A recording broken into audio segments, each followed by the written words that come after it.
Hi guys, Pete the Wargamer here, back to talk about contrast paints once more. Now in this video, one of the things I wanted to explore are how contrast paints can be used in conjunction with other more traditional methods.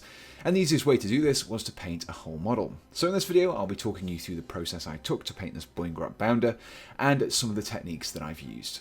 So after learning from my previous attempts at zenithal highlighting with contrast paints, I decided to tone down the shading a little and use Mechanicus Standard Grey as my primary base colour.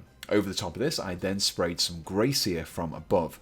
This resulted in a much more subtle zenithal effect.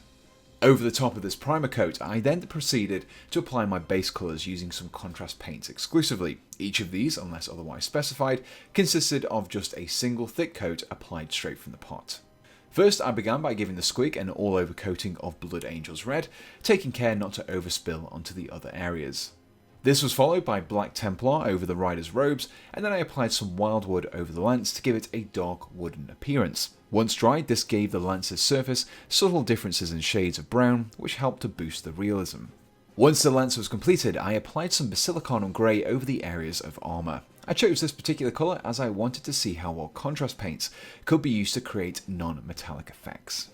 Next, I painted the gums, brand and inner mouth of the squig using Volupus Purple. It was inevitable that I would overspill onto the teeth at this stage, so once I'd finished I cleaned up these areas with some of the potted version of grey sear. This was important to do, as if I hadn't, you would clearly see these areas of overspill once I had applied my next contrast paint over those areas. The small areas of bare skin of the grots were hit with some Plague Bearer flesh for a bright, yet slightly yellowish green skin colour before painting Skeleton Horde over the teeth and claws of the miniature. I then moved on to the purple areas such as the mushrooms and the puff spores. The mushroom caps were painted in the deep Shyish Purple, and the puff spores were coated in the much more muted Magos Purple. For the spore cloud holding the squig aloft, I wanted to try a subtle colour transition, and I thought I would see how well contrast works for wet blending. I began by coating the whole area that I wanted to perform the blending on with a layer of contrast medium. This ensured that the contrast wouldn't start to dry before I could apply the second colour. My first contrast paint to apply here was some Space Wolves Grey, which I applied to the bottom of the spore cloud. Then, after rinsing my brush, I took some Apothecary White and applied that around the top of the cloud before dragging it down and into the still wet Space Wolves Grey. As you can see, this caused the two paints to intermingle, creating darker blue towards the bottom and fading into a light grey as it moved upwards. I should also note that the Apothecary White is more of a pale grey than a pure white, so it's ideal to give some subtle definition to areas of white or for wet blending like I've demonstrated here. So with all the base coats completed, I could have called it a day and have a miniature painted to a respectable tabletop standard, but I wanted to see how well it worked with some highlights of regular paints on top. I began by picking out the areas of red with some thin lines of Tuskgor Fur, followed by some Thunderhawk Blue on the grot's robes. Next, I wanted to continue the non-metallic metal areas that we started with the Basilicanum Grey. I decided to go for two strong highlights. The first was Administratum Grey, and I used this to paint any upper edges of the armour. I finished this off with some small dots of white scar on the corners of these upper edges to help improve the sharpness. I also used the same Administratum Grey and white scar to pick out the puffballs and also the spore cloud as well.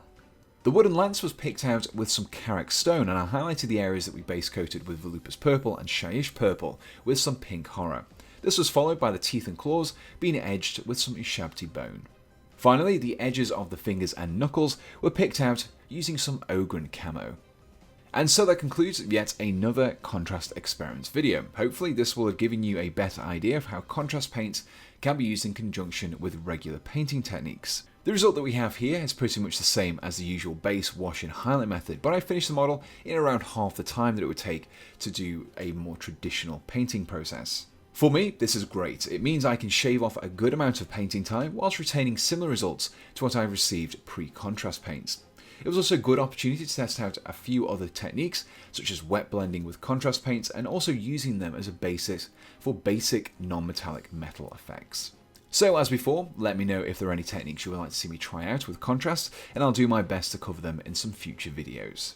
If you enjoyed this video, let me know in the comments below, and be sure to check out my Patreon page if you'd like to support me in making more videos and also improving on the style.